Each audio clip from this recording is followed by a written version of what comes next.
and for Byron out of this office. And we offer a full service office with plan checking.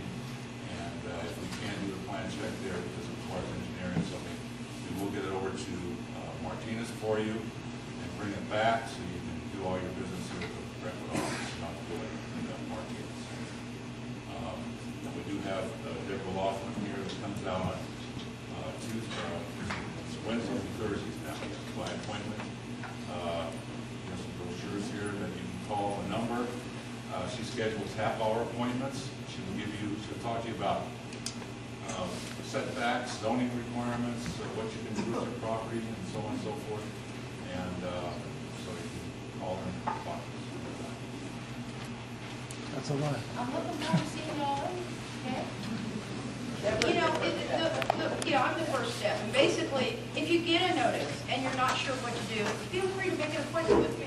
I'm here, and it's not going to cost you. Okay, you can come, you can sit. I've talked with a lot of you, and come find out where you can place it. If you have a structure like they were saying that doesn't require a permit, where can I put it? Just give me a call. I'll be more than happy to help you. Excuse me, miss. A lot of people have.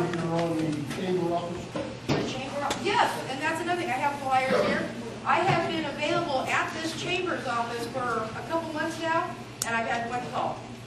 Okay? I'm available to come out and meet you here, but it takes you picking up the phone and saying, I need some help. Yes? What are you saying, that we're the bad people for all the different problems with our homes or trailers? No. I grew up in this area, so I don't look at it that way. Shirks its duty and doesn't perform as it's supposed to, which is causing the taxpayer money? I'm sorry, I don't understand your question. You say that we have our wrecked cars, our garbage, and everything else. Now, what do we have as a recourse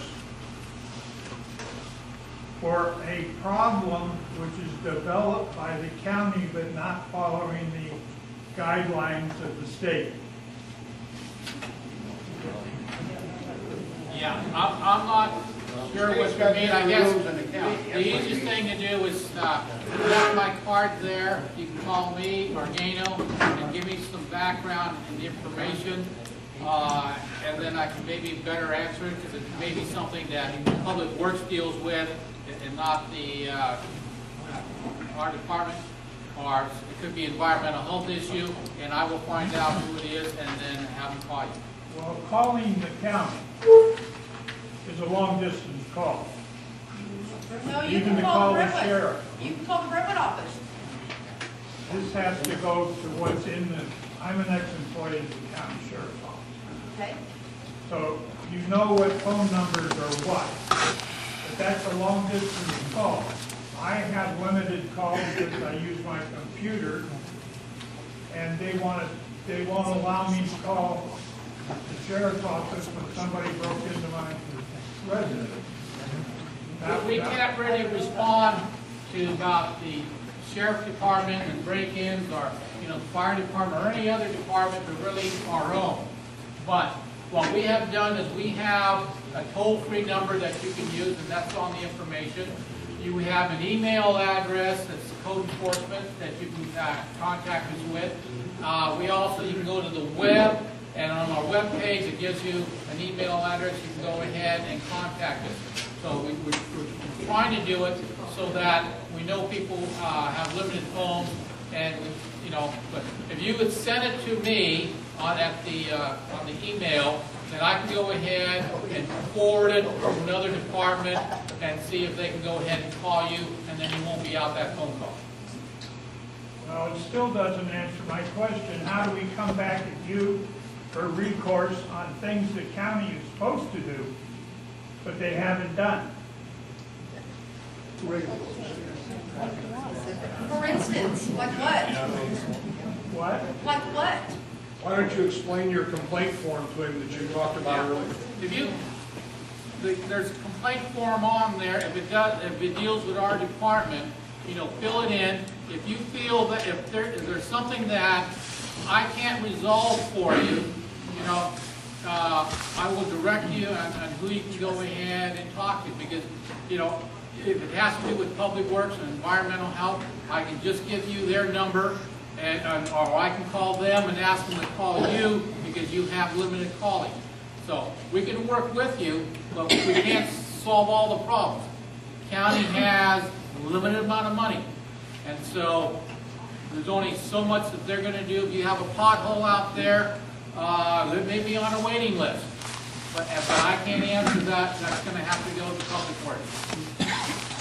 Well, this is costing me $400 a month. Mr. Creighton. Like, why is it always burden of proof?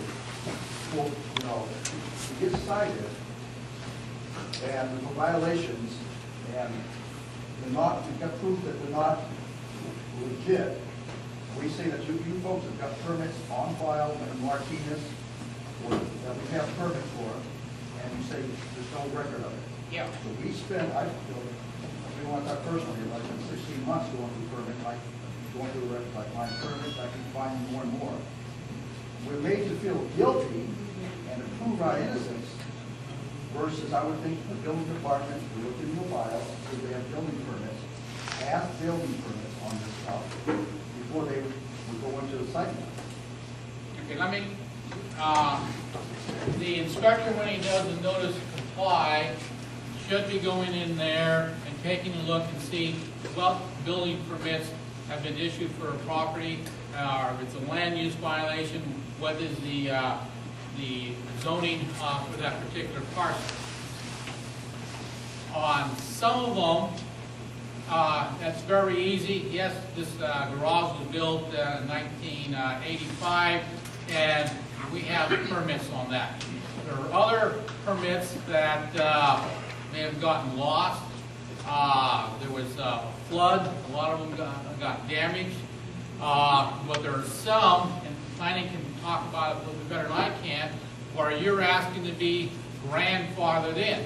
You say, this horse has been on the, or horses have been on this property since 1947. That's when this, there ended up being a building inspection department and a planning department. And if you want to continue to have horses there, we ask you to go ahead and prove to us and show us how these horses have been there consistently all this time.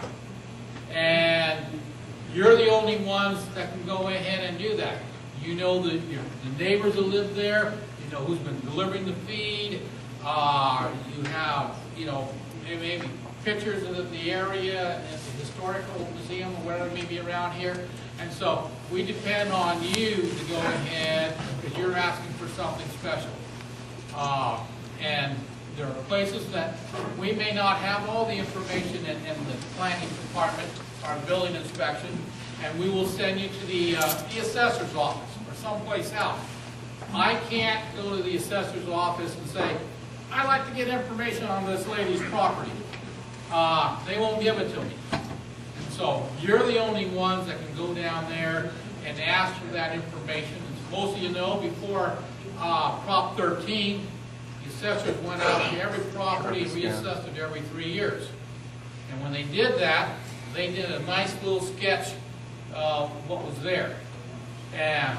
But they won't share that sketch with me unless you go ahead and give me something in writing or give them something in writing and say, go ahead and share it with building inspection.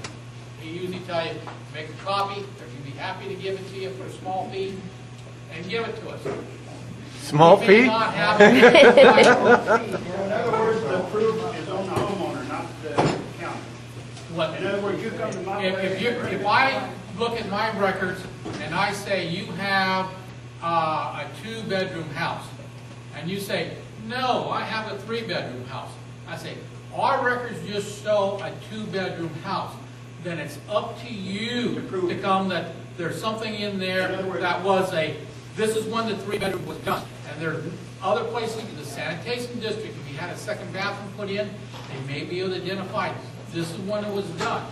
So it's just it's a two-way street where we work together to find